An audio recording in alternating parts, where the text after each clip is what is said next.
Beloved, our psalm this evening is Psalm 10, verses 17 and 18. I'm reading from the Inclusive Bible.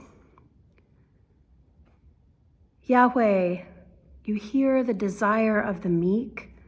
You strengthen their hearts. You bend your ear to them to do justice to the orphan and the oppressed, so that those born of earth may strike terror no more. Holy wisdom, holy word, thanks be to God. Beloved, welcome to the last week of Lent. Next Sunday is Palm Sunday, which begins Holy Week and Jesus' long walk toward the cross, leading us into Easter, the celebration of the resurrection. This evening we are focusing on justice and mercy. And our psalm names God's heart for the oppressed, the meek, those who have been deliberately pushed to the margins. Last Sunday, we heard the story of Jesus saving a woman from being stoned. It's often been called the story of the woman caught in adultery. But the truth is, we don't really know the woman's story. We don't know her name. And I surmise that, the religious authorities are conspiring to set Jesus up to say something that will either turn the crowds away from him, interrupt their trust in him and their belief in him, or provoke the Roman authorities and set him on a path to being charged with sedition. So they set Jesus up. I wondered on Sunday, how probable is it that they set her up too? Clearly, someone had to know about it in order for her to be caught. So the story doesn't so much focus on what she did or did not do, but on Jesus' interruption of this miscarrying of justice, this act of putting her life in danger as an example, as bait for Jesus to say something that will get him into trouble.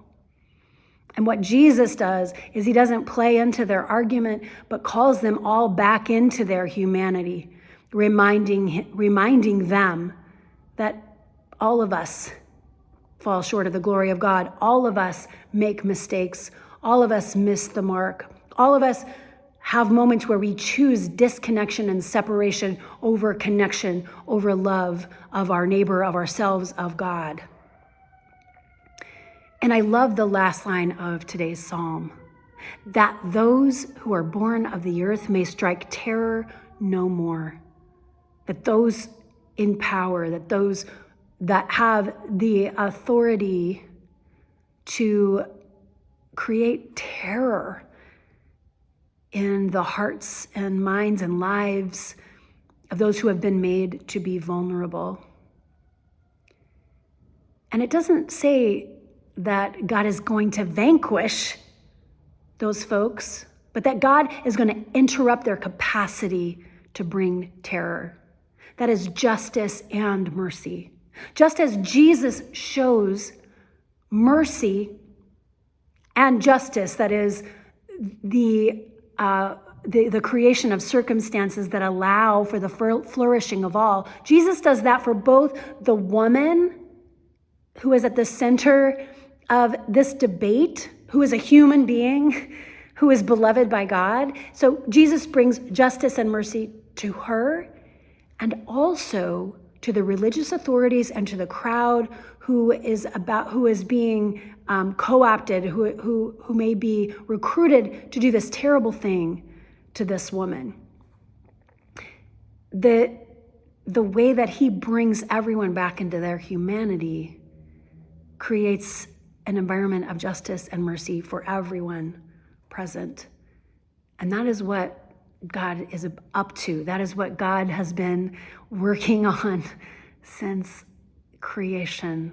began, calling us into the fullness of our belovedness, our creatureliness, our fallibility, and our beauty, and calling us into the truth that we belong to one another, that we are here to create flourishing and the circumstances for flourishing for all beings and for all creation. And that requires justice and mercy. I imagine that grace, the word and concept of grace, encompasses both those words: justice, accountability, creating circumstances that allow for flourishing, and mercy, forgiveness, the opportunity to begin again, the opportunity to remember that every time we choose disconnection, we have another opportunity, a second chance, a 77th chance to choose connection instead. So, beloved, this week, may you find opportunities to show justice and mercy, to show grace to other people and to yourself.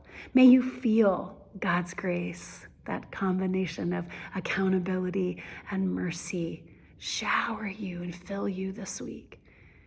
May we remember that there's always another way, that we are called into connection with one another, not dehumanization of one another.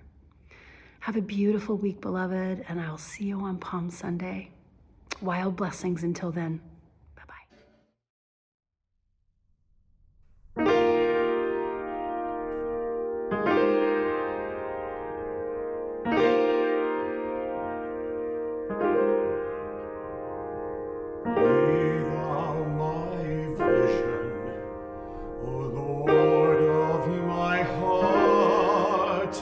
Not be all else to me, save that thou art.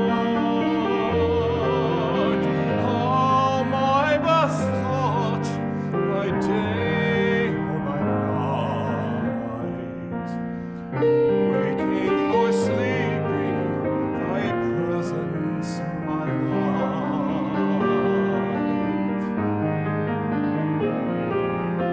Riches I hate not, nor vain empty praise, thou mine inheritance now and always. Thou and thou only, first in my heart. Great God of heaven, my treasure